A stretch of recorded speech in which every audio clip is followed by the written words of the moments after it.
to the Beem and Dean Show. This is episode 65. My name is Dean Shiro. I'm your host.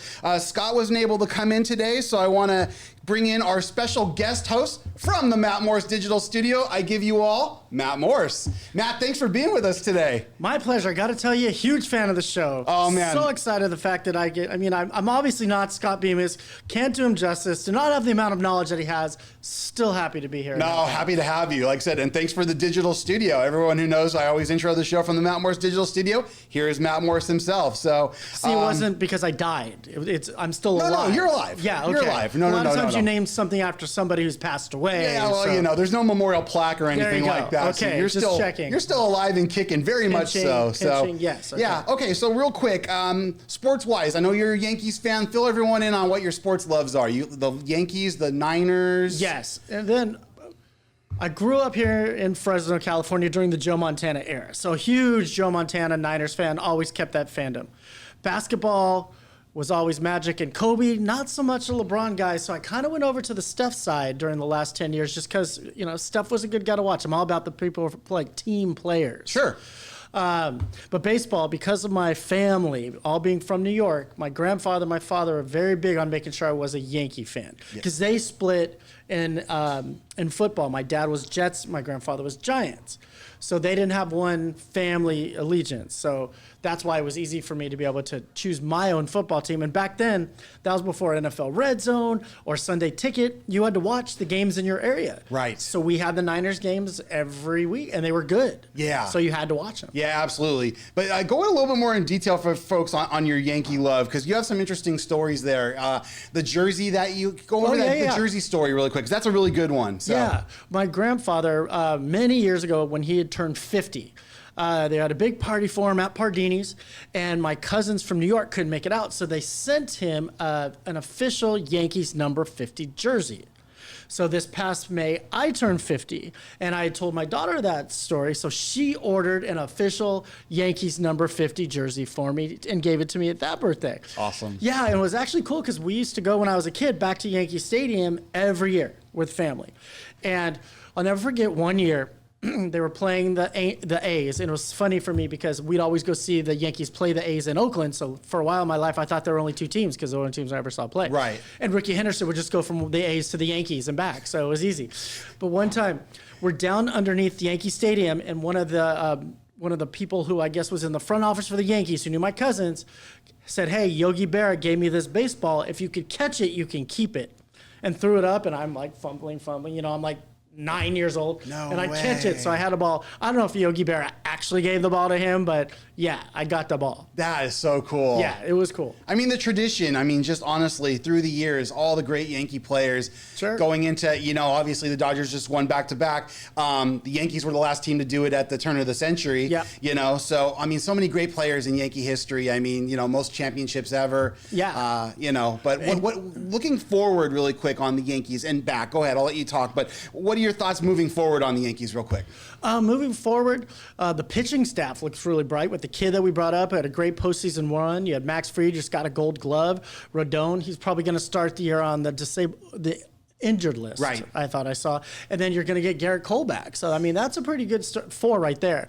What are you going to do now that Bellinger opted out because he's looking for, multi-year $100 million contract? Sure. Still don't know what you're going to do with Trent Grisham in center field.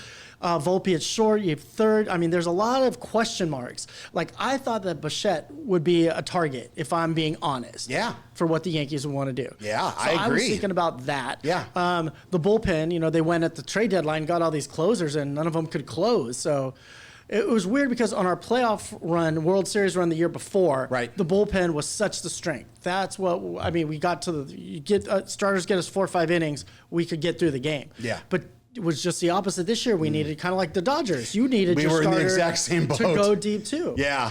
What I was gonna bring up. Sure, though, go for it. This is, and I'm not sure if you're aware of this. There's I can't remember what it's on, but there's a new series being dropped today called Alex versus A-Rod. Ooh.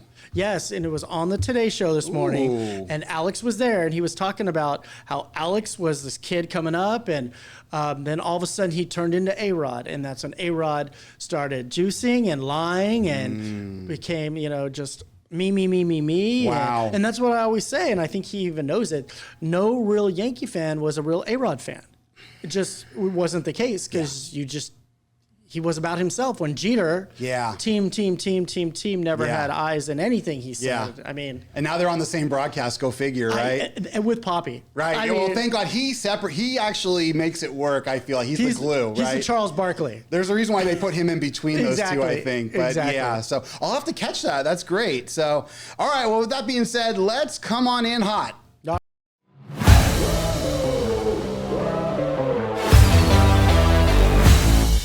All right, a couple topics today, Matt, real quick.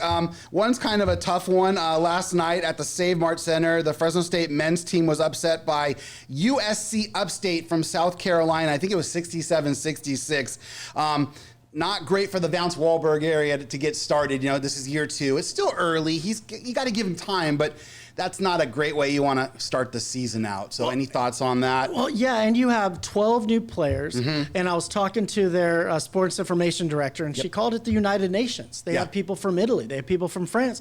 Are they even all speaking the same language right now when they're on the court? So it's going to take them a little more time to gel than you would think. 12 new players, all from foreign countries. Great point. I mean, unless you had Kobe out there who could speak French, who could speak Italian, running it out there, you're going to have some just language barriers in the beginning. That's true. Absolutely. Yeah, no, I agree. That's a great point bringing it up. But yeah, I mean, for Vance, though, these are the kind of games you just really don't want on your resume. Right. You don't want that egg on your face this early in the season. You're trying to build up a fan base. And you know, you've got, like I said, one thing that we're doing here, which is exciting, is we're promoting the game at Selland at the end of this month, where they're going to play Baco, where the house that, Tart kind of, built up, we'll just say. See, I would disagree with that. Okay, go for it. That was the house that Boyd Grant built. Oh, Boyle, you're right. See, and everybody's overlooking Gary Colson. When they keep talking about Fresno State basketball, I'm like, we can't overlook Colson. Colson was awesome. Tart came in, and obviously he was the name because he played here. Right. So it was great. But we had Boyd Grant when I was growing up as a kid, then Gary Colson, great coach, and that led to Tart. So I think we have 3 really strong generations of basketball. Ladies and gentlemen, that's why I got him on the show. That's why I pulled him last minute, because I knew he would set us straight here on some of this stuff. But Boyd Grant, you're right, with the NIT Grant's run. Tomb. Yeah, Grant's Tomb, the NIT run they had, what was it, 83? Yes, I believe it was. So you're right, absolutely. So that's good. Can you just talk about that for a second? That's an exciting venture for not just Fresno State, but for the station. Oh, absolutely. And the timing of it is interesting, too, because it's a Sunday game. And so we couldn't put it on NBC because we have Football Night in America and Sunday Night Football. And on CBS, it's a doubleheader day where we have a 49er game in the morning window and a Raider game in the afternoon window. So I told AD Classy, I go, love to do it, but these are my restrictions. And I go, but I'll offer you the app. And so he didn't hesitate, said, let's do it, let's promote it and do whatever. So hopefully the next week or the week after, he's going to be coming on various shows on both KSEE24 CBS47 and in here to do some stuff. So just to kind of even promote that even more. Yeah. Which is great because it's the one event, like we did a football game, but it was broadcast on CBS 47, and then you could also watch it on the app, which had our most app downloads in 1 month than ever. But now, if you can't make it to the game, because it is Thanksgiving weekend, so we understand that, you can download the app on your smart TV, and it could be anywhere. So let's say you're going to be out of town Thanksgiving week. You're not coming back till Monday. You want to watch the game. You're in, Salt Lake City, Utah. Go to the smart TV, download KSEE24 CBS47 Plus right there, and you'll be watching this broadcast for it. So it's great. It makes it so you don't have to be anyplace, and it's free. No matter where you are to get it, it's free. So that's kind of cool. Very cool. Yeah, no, very cool. And a great opportunity for both parties, Fresno State and for KSEE24, CBS47 Next Star for sure. Absolutely. So, okay, other coming in hot topic really quick. I'll see what your thoughts are. So NCAA basketball is back, as we've been talking about. And the committee this year didn't expand the tournament like I hoped they would. I was hoping they would expand it from 68 to 76 minimum to start this year. A little disappointed because there's so many teams in basketball D1. I think there's over 300 and something. So, for 68, I mean, yeah, it's a great tournament. I just really was kind of hoping for at least 76 this first year to start, maybe even getting up to maybe 92, 94. What are your thoughts on this, Matt? Well, my question is for you, besides the outlier, how many people outside of 5, 4, 3, 2, 1 seeds make it to the Final Four in the championship? True. No. So I mean, I'm all for more college basketball because the tournament, let's be honest, those first 4 days are some of the best times you have. My buddies and I used to go to Vegas. That Thursday morning when we were living in LA. We'd take the 6 a.m. flight. We'd be able to land, make it to the MGM to place our first bet before the game started. Yeah, so Scott and his brothers still do that every year. Scott and his brothers, which is really cool. Yeah, you're right, but I mean, it's those upsets I'm talking about. Yes. You could add a few more to it, you know? You add more lower seeds to this thing. It'll be fun, I think. It could be, and totally, and you know, Warren Buffett's thing every year, the $1 billion for the perfect bracket. If you add 90 plus teams, it's got to be $5 billion for a perfect bracket, because it's never even come close.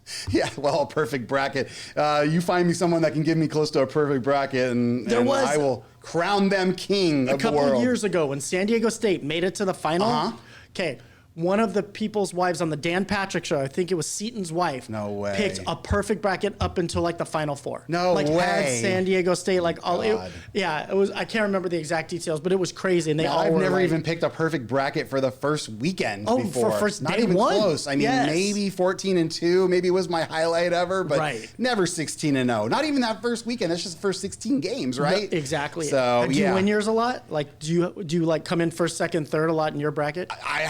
I do have a story on the women's bracket. I swear this is true. Last year for the women's bracket, I came in first place on ESPN's contest overall. I tied with somebody. I didn't get anything for it. I didn't get any prizes or anything, but I still have the screenshot. Bragging rights for that. Tied for first in the women's bracket. That is crazy. I've never been close on the men's bracket like that. Only in the women's bracket, I got really, really lucky. I only missed like 2 games, I think, total on the entire thing. I was a Krzyzewski guy. Yeah. How could you not be? Anytime they won the championship, I was in the money because I always picked him. You know, there's just certain coaches you picked. Roy, you picked Izzo. Yes. You picked these. You still coaches. do. Yeah, exactly. For the most part, except a lot of them aren't there anymore. No, I know you're right. And you know, the one and done's really kind of hurt that and different things. But you just kind of liked coaches, and that's kind of like how that's what they always said. NBA is a players-driven league, and college basketball has always been a coaches-driven league because you tend to go with the coaches that you know are going to be there. So No, I do the same thing. I mean, honestly, you try to find those little ins where you can, you know, when you're trying to line your stuff up. So, all right, well, let's get into some of these college football games we got going on this weekend. There's not a whole lot. A lot of teams are on bye. I think the best game of the weekend, this is where College Game Day is going to be. They're going to be in Lubbock, Texas this weekend. You've got undefeated BYU taking on undefeated Texas Tech. Or I think maybe one-loss Texas Tech. I'll have to check that. But I know BYU is undefeated. They're like 9th in the country. But they're going to Lubbock to play a very, very good Texas Tech team who capitalized on NIL and the transfer portal. Yeah. So any thoughts on this game real quick, Matt? There's a lot of money in Texas. So anytime you have these Texas teams, they're going to be doing pretty well in terms of the transfer portal and NIL. The thing I want to bring up, though, since you said that College Game Day is going to be there, have you been watching the kicks this year? The McAfee kicks. I have. They've been giving away money almost every week. Yeah. Like this past guy. Multiple chances and multiple pots. But 2 weeks ago, this kid kicked it on the first try. It must have been good by 30 yards. He kicked it so far through the thing. And I mean, it was like essentially like they took Luis Sandejos' kid and put him out there and he like nailed it. Yeah, exactly. So that was pretty cool. But yeah, for this game, I don't know. I always like the home team when you get to something like this, especially going into Texas. Yeah. It's going to be a hard place to play Texas Tech. I just looked it up really quick. So yeah, Texas Tech is 8-1. They have stubbed their toe once. But with the college playoff now, you can lose 1 to 2 games and still get into the playoff. And that's but this about is a huge game though for Joey McGuire and the Red Raiders. So yeah, you know, this is going to be my dog of the week. So Scott and I usually do a dog of the week, which is your big underdog that you think that easily can possibly can win the game outright. BYU's a 10 to 10.5 point underdog. So BYU is going to be my dog of the week. So I expect them to cover that number. Kalani Sitake, really, really good coach. Unfortunately, as a Colorado fan, I've gotten to see him several times, and he's always beaten us, which has been painful. But I have a lot of respect for that program, though. I really do. Absolutely. So, all right, another game in the SEC. We've got, Matt, we've got Missouri hosting Texas A&M. Texas A&M with their highest ranking ever since 1995, number 3 in the country. Another team who has profited off of NIL and transfer portal very well. Yes. Mike Elko, who is the Duke coach, now went over there, and now they play Missouri, a team that's been very good in the SEC, hasn't really gotten over the top. So what are your thoughts on this game? fact that I lived in Kansas City 2 years ago, There we go. it was always fun because you had the great split. You had half the city of Kansas City is in Missouri, the other half is in Kansas. Yep. So you always had Missouri fans versus Jayhawks.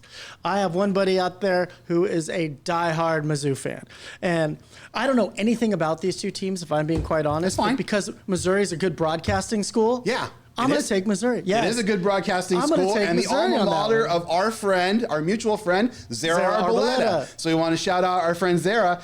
Yeah, we'll see. I mean, this game is, like I said, it's in Columbia. It's going to be exciting. Yeah. Highest ranked team to come in there in quite some time, probably since Alabama. So we'll see what kind of happens there. So I kind of lead towards A&M kind of getting it done, but we'll see what happens. So another game. Now we go back to the Big Ten now. You've got Oregon traveling to Iowa City to play Iowa.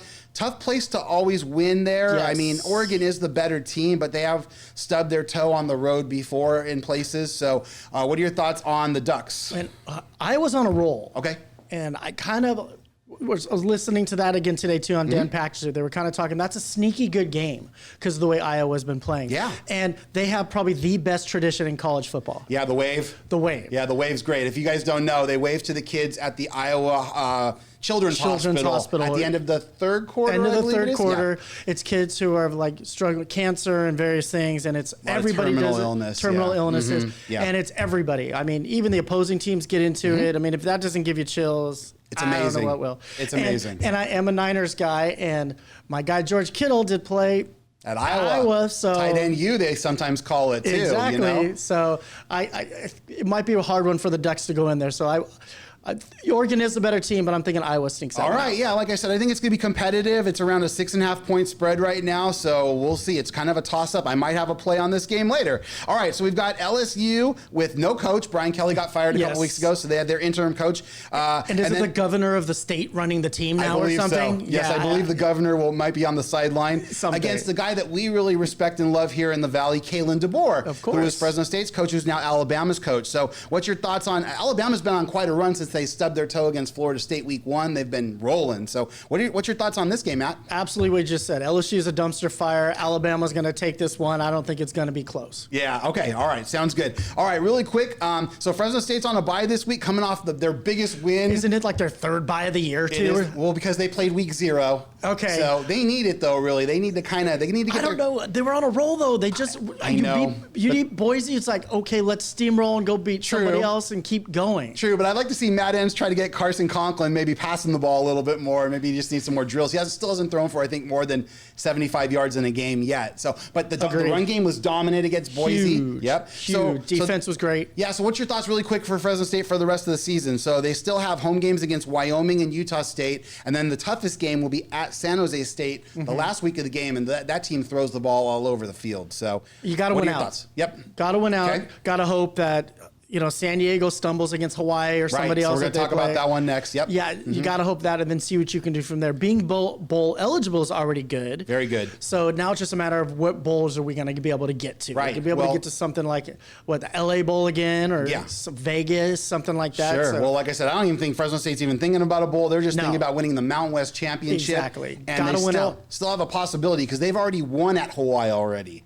Oh, right. They won at Hawaii earlier this season with EJ. Very good call. So that's a big deal. So let's go over this game. This is the last game we'll go over for college. San Diego State at Hawaii. Late night game on the island. A lot of distractions. But it seems like that Sean Lewis has got his team focused. So what's your thoughts on this game? If anything, this is the banana peel game. Okay. Meaning this is where San Diego State slips up. Okay. They're, like you said, late game going into Paradise. Yep. It's, I don't know. Although San Diego's paradise, let's be honest. But they both are. Exactly. I could totally see this being the banana peel game. They're thinking, we'll roll through Hawaii, then we'll keep on going. So, all right, we'll see. All right, let's go to NFL really quick. So there's really 4 games to kind of match up, and I didn't even know Matt was going to be on the show. We actually have a head-to-head battle here. Yes, we do. But we got Raiders-Broncos tonight in Denver. So the Raiders coming off that impressive performance, even though they lost the game in overtime on that 2-point conversion.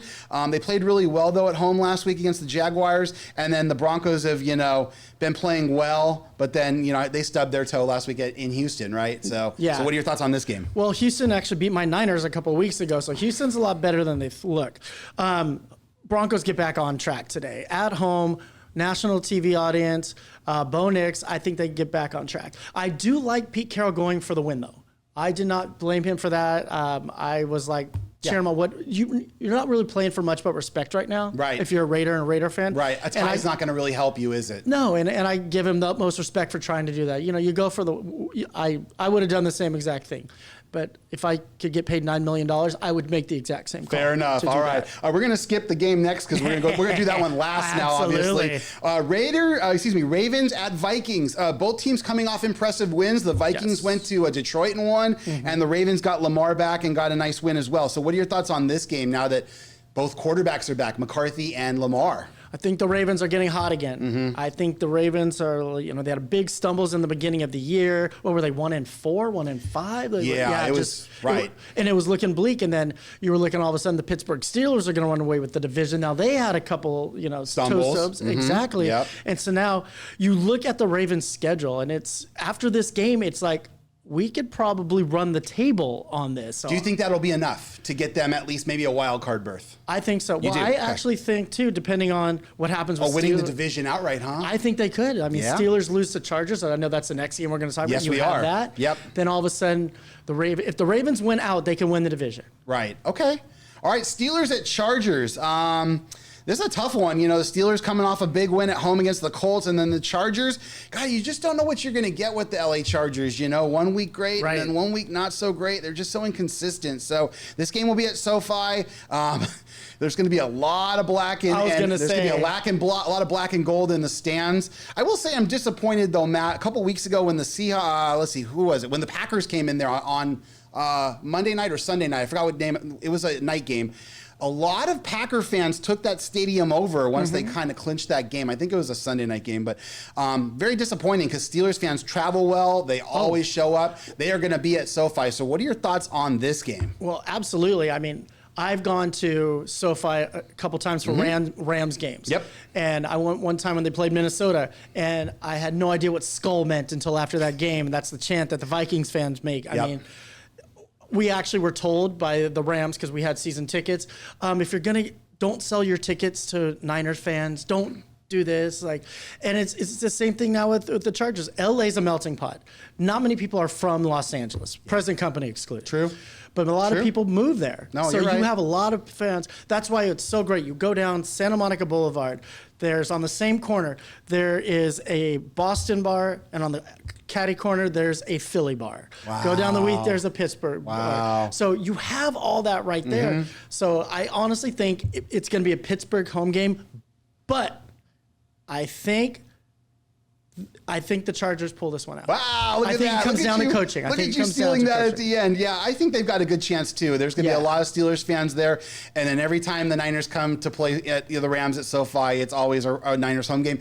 In defense of both of those teams, we were gone forever. We're trying to build the fan base back up. In my opinion, I said this to Bemis, the Chargers should be back in San Diego. That's just my opinion. I still call them San Diego. That's San Diego's team. Yes. It should be shame on Spanos for moving them, but I regress. All right, so here's our war game. Rams at 49ers. The Niners came in against the Rams earlier this year with Mac Jones at quarterback and beat the Rams in SoFi. Here's the rematch game. The Rams are about a 4.5-point favorite. What are your thoughts, Matt?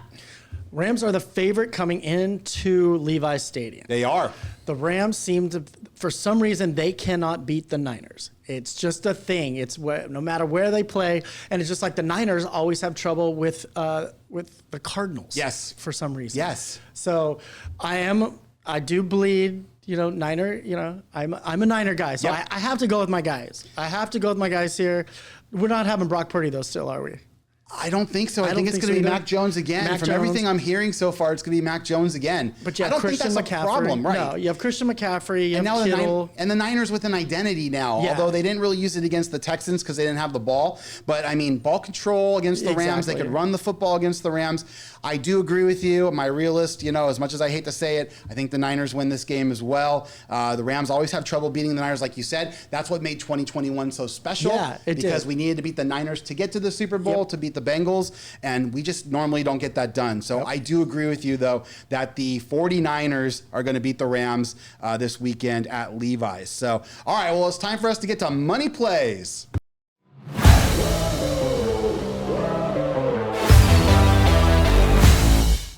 right, Matt, this is the part of the show we call Money Plays. This is where we give our wagering advice, Scott and I both. Scott has kind of taken a little hiatus since last month. He broke. He broke, yeah. You saw he went belly up, and I did get him. So I want to show what I did last week. I went 2-7. You would think that's not so great, but they're parlays, and they did me pretty well. So at least I only lost $25 overall. On what we do is $1,000 of fictitious bets every month, giving you guys our advice, and then you guys can take it for what it's worth. You know, those who are visiting legal states where gambling is legal, take our advice, go with it. I've had some pretty good months, so please take it. And like I said, so moving to, I got 9 plays this week. Since it's just you and I'll just kind of go over them. Tonight's Raiders-Broncos game, I say they go over 42.5. Thoughts on points? I think they both go over. Yeah, so I just did a $25 wager on that to win 21-18. Got an NHL play for those of you hardcores. Just a money line play. All these teams just have to win out. So Stars, Devils, Hurricanes, and Golden Knights. It's for about 6-1. So $10 to win 60. And then we start the football parlays. So I got a $25 football parlay for Friday night.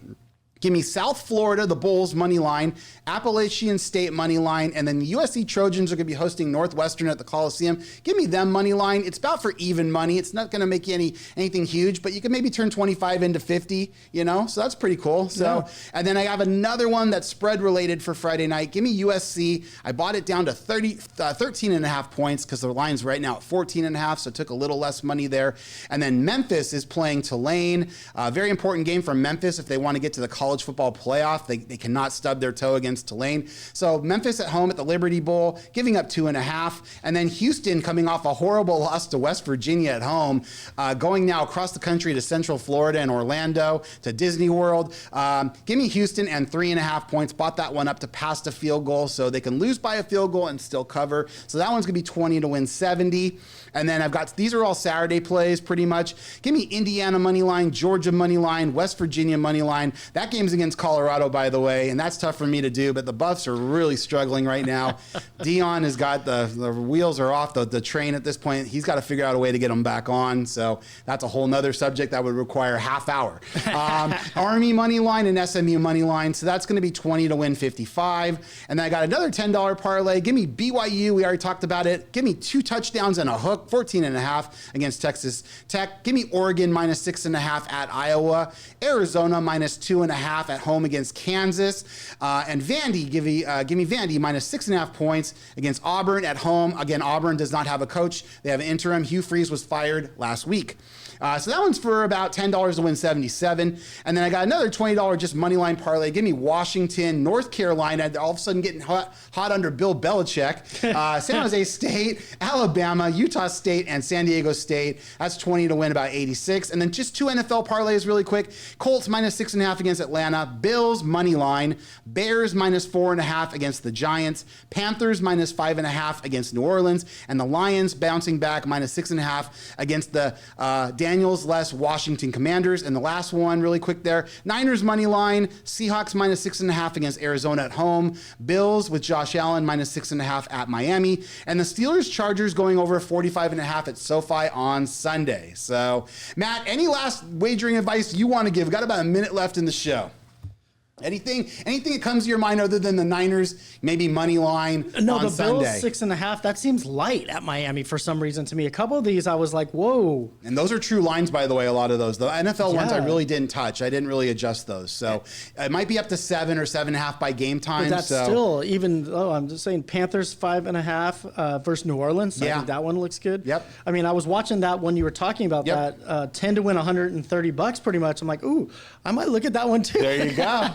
Hey, thanks so much for being on the show today. Thanks for having me. My pleasure. Thanks for having this great digital studio for us to do these opportunities. Yeah. We're going to be on the phone soon. Matt's working on it very hard with Nexstar, but you still can watch us on the app. Again, for my general manager, Matt Morse, I'm Dean Shiro. This has been the Beem and Dean Show. Thanks a lot. We'll see you on Monday.